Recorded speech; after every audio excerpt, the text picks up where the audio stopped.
Welcome to Everything Life Coaching with John Kim and Noelle Cordeaux, founders of JRNI Coaching.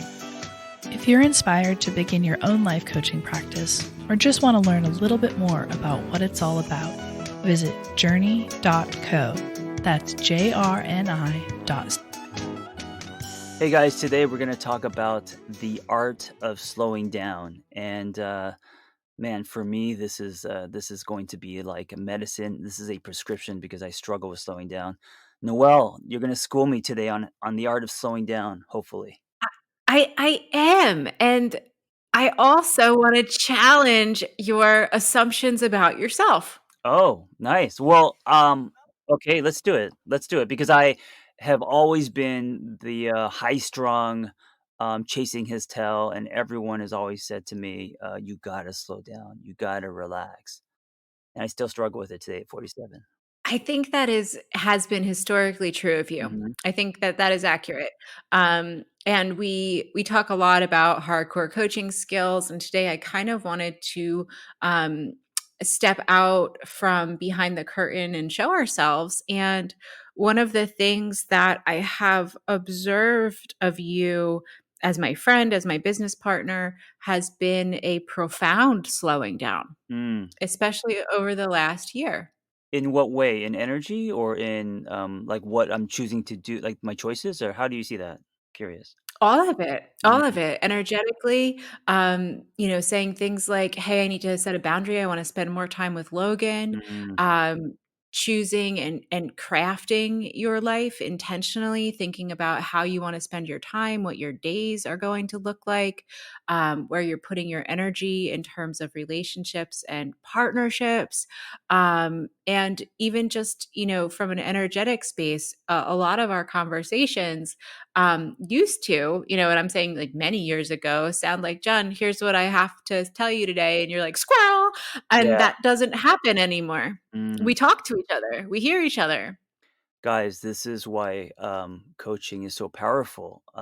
Noelle s telling me what she sees, which is not what I see, and because I trust her and I believe her, and I don't think she's just, talking shit, that's so helpful for me because that contrast between how I see myself and how she sees me is, that's the gap that coaching can close. Oh, 100%. And let's really drill down. So, John is my friend. I love him. I care about him. And if he were my client, I would want to know, well, if you've been hanging on to this self-perception of you as a person who needs to slow down, is that detracting from your life in any way? Mm.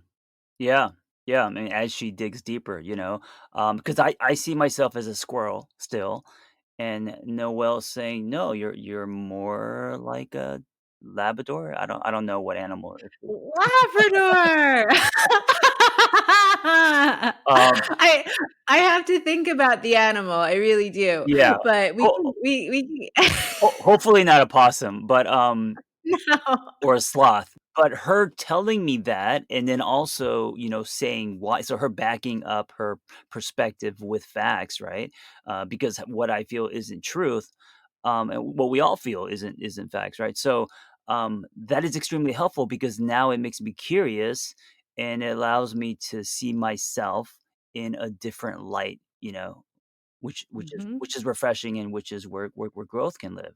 Yeah, and guys, so what we're doing here is really a foundational coaching. It's separating emotion and perception and reaction from facts to move to a position of being proactive and real.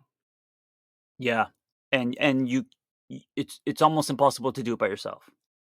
It is. Yeah. It's completely impossible to do it by yourself because when you're in your own head and you're spinning and you're looking around, you can't see yourself. No, you can't see yourself. I mean, how can you? Because we're only seeing ourselves through our own lenses and our own wiring and, all of that stuff. Oh yeah. I mean, let's take a trip down memory lane. So I remember maybe 8, 10 years ago when we first started really digging in and working on curriculum, I would send you like 10-page Word documents, very detailed with graphs and Mhm. charts and arrows and be Yeah. like, "Here's the plan," right? And while that sounds awesome and wonderful and very like me type A Virgo, that I am, the level of detail and kind of, running, as fast and as far as I could, even in the creation of those documents, wasn't actually helpful, efficient, or a reasonable scope of work to actually move things forward, right? Mm. Um, and so, kind of looking back, I can say, oh, I've changed as well. We've both really slowed down in so many different ways. Oh, are you saying that the amount of, with the charts and graphs and the amount of, writing that you did, you are you saying that was too much? It was, I think so. oh, at one time, you're saying? I think so, and even just in terms of communication and Mhm. communication style, and this is a pit that I sometimes see young coaches fall into, or Yeah. people who are gonna start a business, or they're thinking about their brand, or they're running a million miles an hour in 25 different directions, and when you say, "I'm gonna sit down and I'm gonna work," and you spend 5 hours in your office and you've plotted out your entire life and you know exactly how the next 5 years is gonna go and you have your plan, really, all you have is your plan. Yeah, yeah, I agree with you, and I love the word art in this topic, the art of slowing down, because I think a lot of people see life as either I got to be productive, I got to get things done, I got to check these things off my list, or I got to slow down. But when you say the art of slowing down, now we're talking about a dance. Now we're talking about equalizing. We're talking about it being not so much an on and off switch, but like this idea of balance and self care and knowing when to slow down and when to hit the gas pedal. Exactly, exactly, and, motivation is not a constant. No, no way. Yeah, I mean we dip all the time, daily. Yeah, yeah. I like to think of it more as waves crashing on a beach, right? So the wave comes in and then it goes out. Yeah, And yeah. you have to, and in the times when the wave goes out, you're just sitting on the sand saying, "Wow. Now what?" One thing that I have seen in you, which I am actually really proud of, is so Noelle takes on a lot, and this is good and bad. Like it's good because she has the ambition and drive and all of that, like off the charts. But it's also bad because it could be unhealthy, right? And she could burn out. And so, from what I've seen in her in the last 9 years is her playing with that, her dance. And, right before we started this episode, she mentioned she's gonna go away for a couple days. And, I f I felt happy, I felt proud, I felt like, "Okay, here's another, action step that she is doing to slow down because she feels that she needs it." And, I think that's growth for you. Thank you. Yeah. Thank you. It is. And as we've kind of gone on this journey together with our businesses and, our listeners, our aspiring coaches, they're building their brands and businesses. Entrepreneurship and partnership and work is so very personal Mhm. because it's your life. You inhabit your life and your work can become your life. Yeah. But when you really peel back and say, well, what have I been doing in this time? It's layered. It's the layers of your life where your friends, may also be your colleagues, may also be your chosen family. The content that you create is the work, the words that you're contributing to the discourse of this, earth. Your Mhm. intellectual property, is yours. It comes from your brain. It's what you, put into the world, and that builds your relationship with the entire world around you. Yeah, I mean, it kind of goes back to, the word I use a lot is your container, your life space. Mhm. Yeah, and when we kind of push the gas pedal in terms of worth and output and money, I think that we lose the nuance of the true capacity that we all have to build a life, within Mm. within our work, just not work. You know what's ironic, is and I think I see this happening a lot, and I also fall into it as well. When you are on social media constantly, doing videos every day, and you're kind of a talking head, and you're giving lectures, and encouraging people to live a certain way, it's very easy for you to lose your life. It's very easy to tell people how to live, but then in reality, you're actually not living. 100%. And, you and I have opposite experiences most of the time. I have the complete opposite experience. So if someone ever took a gander at my social media, they would have absolutely no sense of my real life. That's true, because you don't Mhm. post a lot about work and stuff, although Yep. although you do post a lot of personal stuff, right? Yeah, I Yeah. post personal stuff. I post pictures of my dog. Mhm. I post, thoughts from time to time, but you wouldn't be able to really follow What my right, existence. what you do every day. What I do, if you hopped over to the Journey page, you'd be able to see the outcomes of my work. If you hopped over to my own social media, you'd know that my dog had a birthday. Right, Um, right. you know, but you wouldn't necessarily know that I'm packing up. I'm getting ready to go spend a couple of Mhm. days on a farm in Virginia with some friends. That life has been rolling on, that I live in Philadelphia, that, I run a company. If you just looked at Mhm. my Instagram, so it's an interesting mix of how we present what we share, Yeah. how we show up, and why, I think. If you look at mine, it's like a flip book where you see every moment of my day from when I'm in the bathroom to what I'm eating to all of that, which I love, and this is what I love about, Noel and I is that we are different, and so when it comes to coaching, um, we are living examples that, you can be a coach and be at the opposite ends of the spectrum and everything in between. Yeah. When I was prepping for this podcast, I wrote, "Live while working. May your work be a companion." Mm.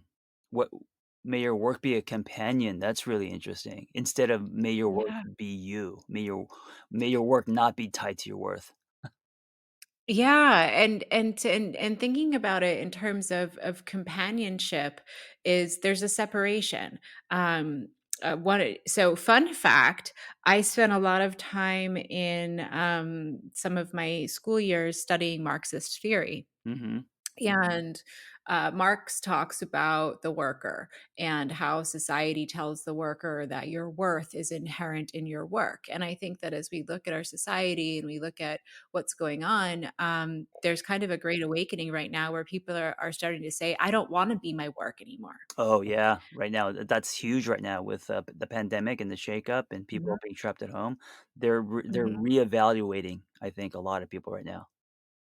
Right. And so, what does that mean for you as an individual and a human, for your own precious life, if you are your work and that is the only expectation for you, is that you have to toil for what, for what output? And one of the things that I love about the field of coaching is that there is so much freedom that I didn't perhaps fully appreciate or even see when I first came into this space, that the field of coaching itself, engaging in it, your work has more of an opportunity to be a companion to you than I think it does in other spaces and other sectors. I love that. Can you say how so? Yeah, because you can do so many different things with coaching. You can work for somebody else. You can run your own shop. You can team up with others. You can create content like John does, which is so varied, from books to podcasts to social media content. You can do what I do, which is to have a very beautiful referral based private practice. I also, partnered with John, and then we ended up building a company. Who knew? It's a Right. coaching company. So I engage in coach training. There's and and if I was ever to not be the CEO of Journey, there's a million things that I want to do. Yeah, this is really interesting because I think that it fits what everyone is thirsty for these days, which is how do I do something that I'm passionate about, not just not just for money, not just for the paycheck, but something that really lights me up, but do it in a way where I don't lose my life, right? How can I Mhm, design a life where I could actually live and be productive and have meaning. And I think this is why so many people are interested in coaching because I think you're right. mhm. Coaching is one of the businesses, the careers now where because it's so wide and there is no like cookie cutter definition of a coach. At least at least for us, that's not how we do it.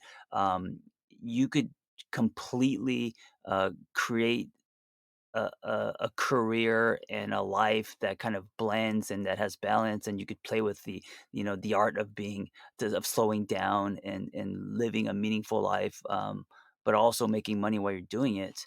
And I think that's like the dream. That's like the new American dream. It is. It very much is. And so you have been saying for years, make coaching a lifestyle, Yeah. live in an authentic way to you. And I was actually resistant to that for a long time. Mm. Mhm. And I something has changed inside of me, and I think it has to do with the deepening of my own coaching practice and really the concept of asking permission Mm. that has just created this natural pause for me. And the value that I found in that pause is like, whoa, Mm. this has changed my life. Why do you think there was resistance, when you first heard me say that? Was it because it didn't match your definitions of a coach? I think it probably, even though I am a student of Marxist theory, I wasn't living it. I think it was Mm. my own colonized mind concept of myself as a worker that I Yes, had to yeah, suffer, I had to struggle, I had to right. produce work. And, even talking about me in the early days, just like, and you pointing out, how I don't take breaks, that was something that I really internalized the struggle, the suffer, the constant output.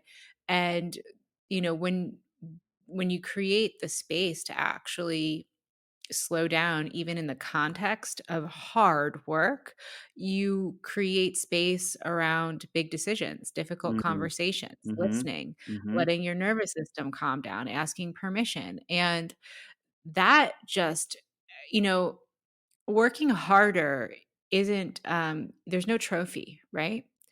And so, creating this space to let my nervous system calm and just kind of spread things out, especially during the pandemic, has made me more solid in my role, in my leadership, in my mm. decision making. Yeah, and, I think for me, the reason why I would announce that, on social media and talk about it so much, like, as a life coach, turn thread coaching into your life. I think the reason why I was saying that so much was because I was so terrified that it was going to get taken away from me. I was so terrified that, the universe or whatever was going to get me to go back into working in a field, when I was doing a lot of clinical work where um, I could no longer work in a way that was free. And even if you go back further, locking myself into a Starbucks for 14 hours while my marriage was falling apart and just grinding and grinding and having no life and no friends and no connection to self. I think I was so terrified of going back there that I just kept announcing, turn coaching into a lifestyle. It's almost like I was saying it to myself. Yeah, and I think that's really valuable insight, and language is so powerful. The words that we say to others, even especially to ourselves, are the ones that you really internalize. Like, Yeah, so let's just yeah. take the tag that we've been using forever. There's no such thing as a broken human. Mhm. And, you know, I have been repeating that for the last 9 years. because that's one of the original phrases that we started with. And number one, we both wholeheartedly believe it. It's what both of it's what Journey believes. It's what the angry therapist believes. Yeah. And number two, um, as somebody who has a traumatic past and a history with eating disorders and depression, I personally internalized it over the years and no longer see those things as my calling card. Mm. How does it feel to no longer see those things as your calling card? How does it feel to know that you've, um, evolved from that? Oh, freedom, Yeah, straight freedom. yeah. I mean, and it's the kind of freedom that I really didn't think was possible. I didn't think there would be a day when I was free most of the time from depression. I didn't think there would be a day where I'd be free most of the time from eating disorders. I also didn't think that I was as smart or as capable as I am. And to even be able to take ownership of that capacity, has been a remarkable transformation in and of itself. I was once a person who felt like I had to be led, and I Mm. am no longer that person. That's amazing, and I think that, and when I say evolving, I also mean healing. That freedom that you're feeling, and it's funny because me, as your business partner and friend, I also feel in the last year or two this overwhelming personal freedom, and it's different than yours, but it does parallel because it's both feeling free, and for me, it's completely. Uh, Empowered me, and it also allows me to feel, gratitude. Mhm. I think there's I was talking about this week earlier. I think there's 2 different types of gratitude, and this is just the way that I see it, but there's this grass-fed gratitude, if gratitude was butter, right? And it's like, the expensive, consistent, imported grass-fed butter, and then there's, like, a margarine gratitude, and it's not fake, but it's a little processed, and it's used almost as as an intervention when we're not, when we need it. And most of my life, I've been using the margin gratitude, using gratitude as an intervention. And lately, after feeling this freedom that you and I are talking about, gratitude is now coming from an organic place. It's more consistent and it's grass fed. That's awesome. That's Yeah. awesome. And the reason that I wanted to talk about this topic today and to really get into it is I think because I've looked at both of us recently and said, "Holy shit, we did it." Like, we're both Mm, really good right now. We're both really solid right now, and we did it because of and through the work of coaching, yeah. partnership, Yeah. friendship, honesty, grit, determination, stick to itiveness, figuring out our shit, letting go of what doesn't work. And, this is the science of coaching. This is the embodiment of the science of coaching. Yeah. Yeah. And as you were saying this, I was, flashing through our entire journey. And I feel like you're right. I feel like we've kind of we've swam to the island. Mhm. We're not in that crazy rocky ocean, knowing if we're gonna uncertain that we're gonna drown. And of course, we're continuing to swim, but I feel like you and I have, reached the island and, like, personally, emotionally, um, all of it, yeah, it's a good feeling. All of it. Yeah, and so, for those that are just starting out on this path of can I change my life? The answer is yes, you can. Will it happen overnight? Nope. Mhm, Certainly won't. mhm. There were many lessons, many trials, Oh, many yeah. pits and valleys in the hero's journey, but the thing that I think has been kind of the guiding star has been that wish for freedom, that expectation of peace that is on the other Mm, side. mm. Noelle, you and I can, slow down. Mhm. Not slow down as in be lazy or not productive and all that, but slow down in the sense of, finally having peace, finally, enjoying the ride instead of, holding the armchairs because of the turbulence. Yes, and can you imagine if we had gone in some sort of time capsule to ourselves 10 years ago and imparted this wisdom and just said, hey, baby John and Noelle, everything feels really weird and scary, but it's actually going to be okay. Have some fun Mm. and enjoy this trip because you're embarking on the adventure of a lifetime. Yeah, and it's so hard when you're in the trenches to know that, but yeah, in looking back, and here's the thing, because that's the pattern, um, you could now know that in the future, your future self would come back and say that to you now. So, if you guys are listening and you're in a place where you feel that you are in the trenches, whatever your life looks like, um, slow down. There's an art to it, and yeah, and you gotta have fun because then work is work and it's no longer a life. Hmm. Absolutely. And you deserve the whole life, all the flavors, The entire pie. the entire pie. Guys, thank you for listening. And if you have any interest in coaching or if it's something that you've been curious about, check out our community, check out JRNI Coaching, and see if it's for you. Yep. And I'd love to hear your story and talk about where you want to go. Yeah. All right, guys. Thank you for listening. Be well. Ready to cut through the BS of becoming a coach? Snag John and Noelle's 6-step guide to becoming a life coach at JRNI.co/everything.